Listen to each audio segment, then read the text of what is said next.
अगर भगवान तुमसे इंतजार करवा रहे हैं तो तैयार रहना।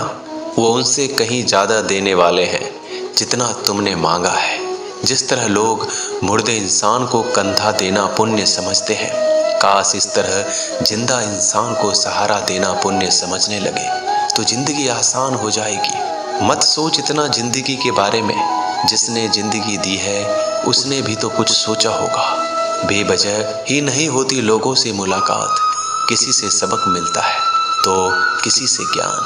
श्री कृष्ण कहते हैं, किसी को दुख देकर मुझसे अपने सुख की इच्छा मत करना। अगर तुम किसी को एक पल का भी सुख देते हो तो अपने दुख की चिंता कभी मत करना। जब दर्द और कर्बी बोली दोनों सहन होने लगे तो समझ लेना जीना आ गया है। कौन क्या कर रहा है, कैसे कर रहा है, क्यों कर रहा है, इन सब से आप जितना दूर रहेंगे उतना ही खुश रहेंगे। हंसते रहो तो दुनिया साथ है, वरना आंसुओं को तो आंखों में भी जगह नहीं मिलती। जीवन में जो होता है वह किसी वजह से होता है, या तो वह आपको कुछ बनाकर जाता है या फिर कुछ सिखाकर। कटना, पिसना और अंतिम समय तक निचोड़े जाना गन्ने से बेहतर कौन जानता है कि मीठा होने का नुकसान कितना होता है। जब कोई दिल दुखाए तो सबसे बेहतर है कि हम चुप हो जाएं, क्योंकि जिन्हें हम जवाब नहीं देते उन्हें फिर वक्त जवाब देता है। अंधे बहरे गूंगे बनकर अपने लक्ष्य पर ध्यान देते रहो। यहाँ इतने खाली लोग हैं कि ना खुद कुछ करेंगे और ना करने वालों को कुछ करने देंगे, और उनका मनोबल भी तोड़ देंगे। लोग जरा सी बात पर आपको छोड़ देते हैं और भगवान जरा सी प्रार्थना से आपको थाम लेते हैं। कर्मों से डरिए, ईश्वर से नहीं। ईश्वर तो माफ़ कर देता है मगर कर्म नहीं। यह अटल सत्य है कि जैसे बछड़ा 100 गायों में अपनी माँ को ढूंढ लेता है, उसी प्रकार कर्म अपने कर्ता को आज नहीं तो कल ढूंढ ही लेता है।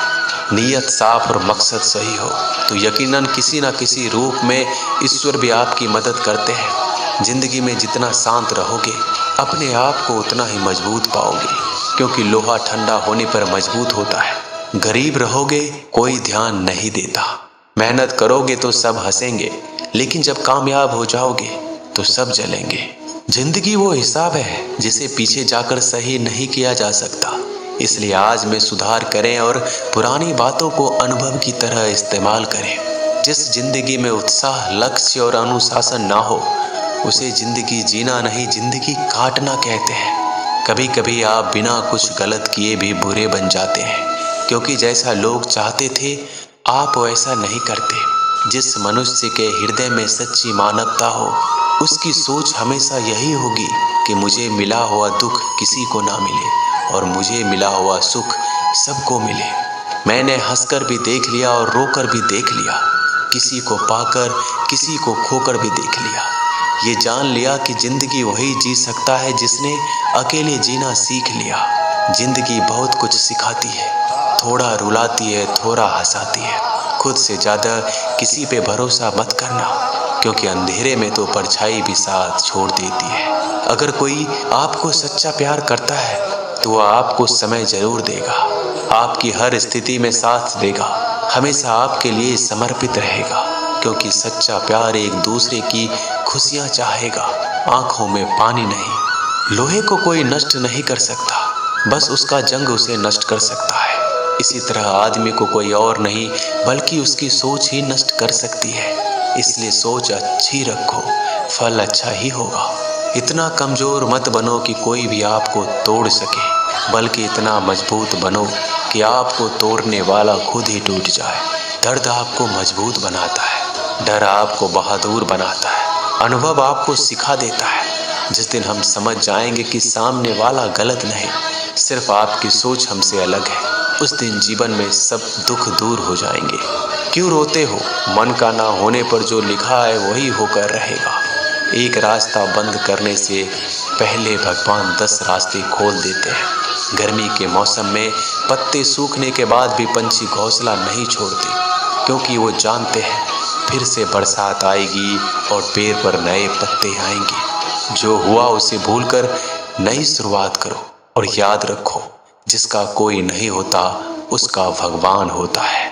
मतलब से जुड़े रिश्ते मतलब तक साथ देते हैं, लेकिन दिल से जुड़े रिश्ते आखिरी सांस तक निभाते हैं। अच्छा काम करते रहो, चाहे कोई सम्मान करे या ना करे, क्योंकि सूर्योदय तब भी होता है जब करोड़ों लोग सोए रहते हैं। दुनिया में हर एक काम आसान है, केवल अंदर से आवाज आनी चाहिए। हमेशा मेहनत और उस परमात्मा पर विश्वास रखना इस सफलता का सूत्र है। जीवन में सबसे बड़ी गलती वो है जिस गलती से हम कुछ सीख नहीं पाते। जो व्यक्ति अपने मन को काबू में कर सकता है वह जिंदगी में कुछ भी कर सकता है। इंसान की अच्छाइयों पर सब खामोश रहते हैं, लेकिन चर्चा अगर बुराई पर हो तो गूंगे भी बोल पड़ते हैं। श्री कृष्ण कहते हैं, तुम्हारे बीते हुए कल को तो मैं ठीक नहीं कर सकता, क्योंकि तुम वर्तमान में अगर अच्छा कर्म करोगे तो मैं तुम्हारा आने वाला कल जरूर उजागर करूंगा। झूठी बातों पर लोग आपकी वाहवाही करेंगे, वही लोग आपको तबाह करेंगे।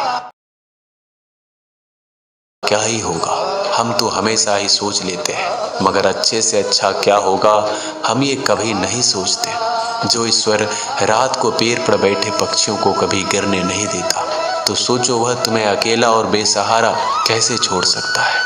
आज के ज़माने में कोई अपना नहीं होता, सिर्फ लोग तब तक साथ देते हैं जब तक उनका स्वार्थ होता है। अगर कोई अकेला है तो इसका मतलब ये नहीं कि उसे कोई पसंद नहीं करता, बल्कि वह अकेला इसलिए है क्योंकि उसने दुनिया की औकात जान ली है। एक बार राजा और उसका मंत्री तलवार को साफ कर रहे होते हैं। तलवार को साफ करते समय अचानक राजा के पैर पर तलवार गिर जाती है और राजा की पैर की उंगलियां कट जाती है। उस राजा को उंगली कटने के कारण बहुत ही तकलीफ हो रही थी, बहुत ही दर्द हो रहा था।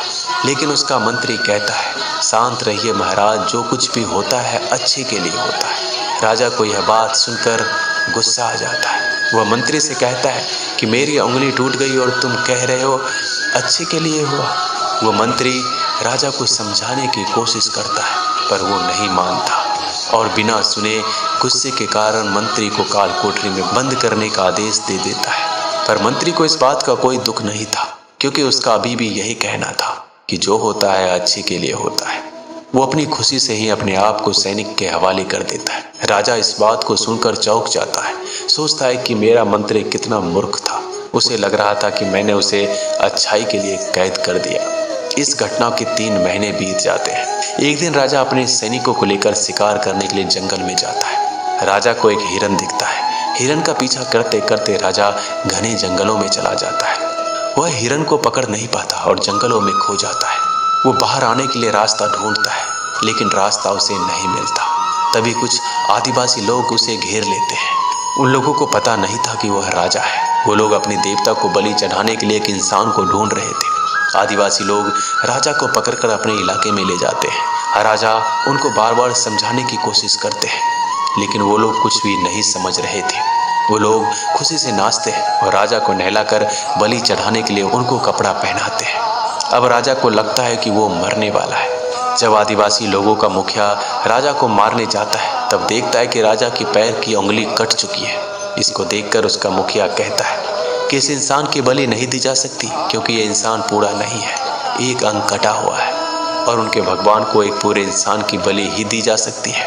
अगर ऐसे इंसान की बलि दी जाए जिसका अंग पहले से कटा हुआ है, तो उनके देवता खुश होने की जगह नाराज हो जाएंगे। फिर वो लोग राजा को छोड़ देते हैं। राजा खुशी खुशी अपने महल चला जाता है और सोचता है, अगर मेरी उंगली उस दिन ना कटी होती तो आज मेरी मौत हो जाती। इसका मतलब मंत्री सही कह रहा था, जो कुछ होता है अच्छे के लिए होता है। फिर राजा अपने सैनिकों को आदेश देता है कि जल्दी से जाकर मंत्री को रिहा किया जाए। फिर राजा मंत्री को अपना पद वापस देते हैं और पूछते हैं, मंत्री, उस दिन मेरी उंगली कट गई, मेरे लिए अच्छा हुआ, मैं मान गया, लेकिन तुम जेल में हो, इससे तुम्हारा क्या अच्छा हुआ। मंत्री खुशी खुशी राजा से कहता है, महाराज, आप शिकार के लिए जाते तो आपके साथ मुझे भी आना पड़ता, और अगर मैं आपके साथ जाता तो लोग मुझे मार देते। मंत्री की बात सुनकर राजा को समझ आता है कि जो भी हमारे जीवन में होता है वो अच्छे के लिए होता है। अगर हम अपने जीवन में देखें तो हमारे जीवन में भी कुछ मुश्किलें आती हैं। हम उनका सामना नहीं करते, हम उनको ही दोष देते हैं। ये मुश्किलें हमें आगे बढ़ाने और मजबूत कराने के लिए ही आती हैं। हमें हर मुश्किलों को सकारात्मक तरीके से देखना चाहिए, क्योंकि हर चीज़ कुछ ना कुछ सिखाकर ही जाती है। हर व्यक्ति के जीवन में सुख और दुख का आना जाना बना रहता है। दोस्तों, आशा करते हैं कि ये वीडियो आपको पसंद आई होगी।